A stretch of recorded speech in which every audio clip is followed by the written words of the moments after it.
최초로 개발도상국에서 선진국으로 지위가 상승한 우리나라는 강대국들에게는 경계의 대상이면서 개발도상국에는 모범적인 선례로 여겨지고 있는데요. 외국에서 우리나라의 성장을 이야기할 때 대부분 세계에서 가장 가난했던 나라가 얼마나 성장했는지, 어떻게 성장했는지에만 중점을 두고 이야기하지만 경제 외에 우리나라 국방력 역시도 단기간에 급속도로 성장하고 있습니다. 하지만 우리나라 국민들마저도 미군이 주둔하고 있어 자주국방이 아니라는 점과 단기간의 성장으로 인해 아직도 우리나라의 국방력이 약하다고 생각하는 사람들이 많은데요. 주변 국가들이 대부분 강대국이어서 국방력을 실감하기는 힘들지만 핵무기를 제외한다면 우리나라의 군사력은 세계에서 무시받지 않을 수준이라고 합니다. 지난 2021년 세계 군사력 순위에서는 우리나라가 6위에 자리매김하기도 했죠. 1위부터 5위를 미국, 러시아, 중국, 인도, 일본과 같은 이웃 국가들이 차지하고 있어 우리나라는 전교 6등인데 반에서는 꼴등이라는 말이 나오기도 했는데요. 실제로도 우리나라의 국방력은 약한 편이 아닙니다. 당장 어디에 내놓아도 부족하지 않은 국방력을 보유하고 있고 연간 방산 수출액은 무려 70억 달러로 2020년에 비해 2배가 넘는 성장을 보이고 있죠. 불과 10여 년 전 우리나라가 세계 방산 시장에 본격적으로 진출할 당시만 해도 우리나라 방산에 대한 낮은 평가와 비판이 판을 쳤고 아무리 돈을 써도 후발주자로 세계 방산업계에서 인정받지 못해 결국 도태될 것이라는 부정적인 전망만 이어졌었는데요.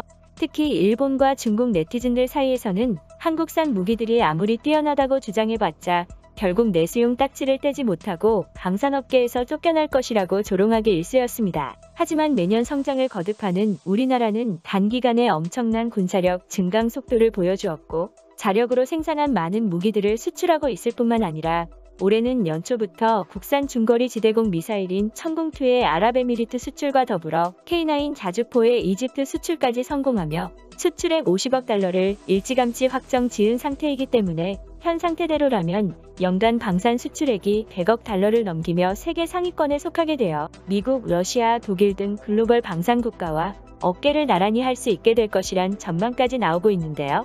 게다가 K9 자주포의 시험평가 당시 망망대해를 통해 해안으로 접근하는 적 함정을 격추시키는 데 성공하면서 까다롭기로 소문난 이집트 국방부 관계자들을 경악하게 만든 후일담이 최근에 알려져 이 같은 상황들을 지켜보던 중국과 일본 네티즌들의 조롱을 경악으로 바꾸기에 충분했죠.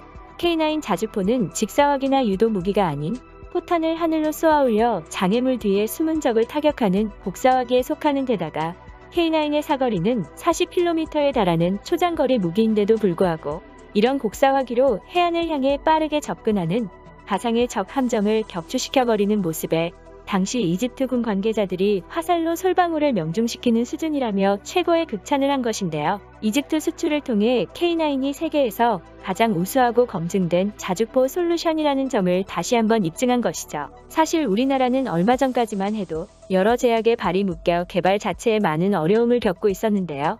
특히 중국, 일본, 러시아와 접하고 있는 우리나라가 핵이나 미사일을 개발할 경우 무기 경쟁이 심각해질 수 있어 우리나라에 걸린 제약은 상당했죠. 대표적으로 미사일 사거리 제한과 폭탄 무게 제한, 고체 연료 사용 금지 등이 있었는데요.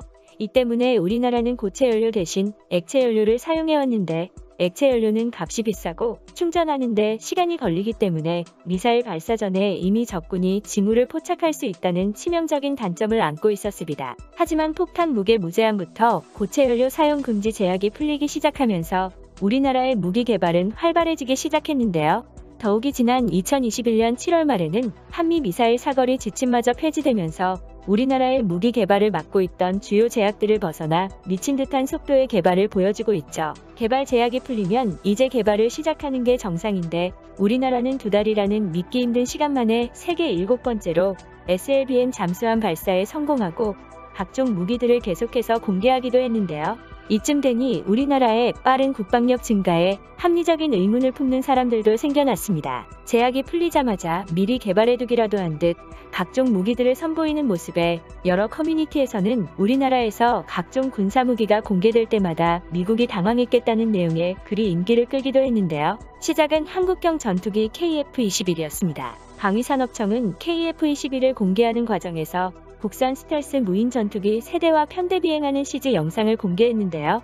미국이 자국 전투기를 수입하길 원했는데 자체적으로 전투기를 개발하면서 뒤에 스텔스 무인 전투기까지 달고 다니는 모습에 당황했을 것이라는 글이었죠. 우리나라의 스텔스 무인 전투기는 공개 당시 2단계 연구 막바지로 아직 무인 전투기가 스스로 공중전을 벌일 수 있는 수준은 아니지만 인간이 공격 목표를 입력시키면 적의 방공망 등을 무력화할 수 있는 수준까지 개발되었다고 합니다. 이어 두 번째는 도산 안창호함에 대한 내용이었습니다. 3,000톤급이라고 발표한 한국 정부의 말과는 달리 너무 큰 사이즈에 미국이 또 당황했을 것이라는 글이었는데요. 4,200톤의 소류급 잠수함의 폭이 9.1m인데 3,000톤급이라고 주장하는 안창호함의 폭은 9.6m였던 것이죠. 커뮤니티에서는 3,000톤이 마냐는 질문에 3,999톤도 3,000톤급이니까 라는 말이 나오기도 했는데요.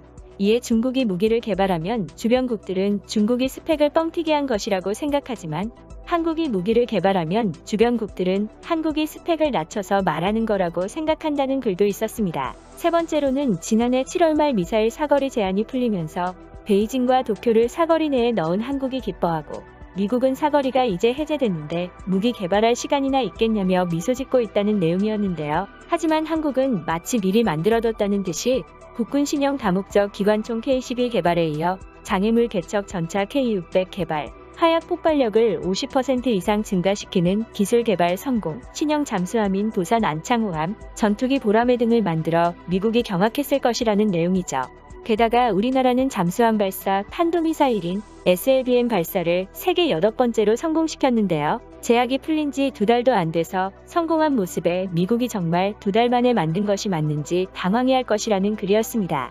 SLBM 발사 성공이 대단한 이유는 잠수함을 이용해 발사대를 완전히 숨길 수 있다는 이유인데요. 핵무기 등 아무리 강력한 무기라도 육지에 노출되어 있으면 핵폭탄을 쏘기도 전에 먼저 폭격을 맞고 파괴될 수 있지만 잠수함을 이용한 발사대인 SLBM의 경우 바닷속으로 들어가게 되면 인공위성, 레이더 등이 무용지물되어 언제 어디에서든지 미사일을 날려버릴 수 있기 때문입니다. 물속에 초음파를 쏘는 것 역시도 최첨단 기술이 고작 30km에 불과하기 때문에 SLBM을 막지 못하는데요. 잠수함이 망망대해로 나가서 바닷속으로 숨는 순간 사막에서 바늘을 찾는 것과 다름없어지는 것이죠. 이 내용의 글은 네티즌들 사이에서 사이다 글로 많이 공유되어 큰 인기를 끌었는데요. 그러면 우리나라 국방력이 더욱 강해지길 바라면서 오늘 이야기는 여기까지 하도록 하겠습니다. 긴 영상 끝까지 봐주셔서 감사합니다.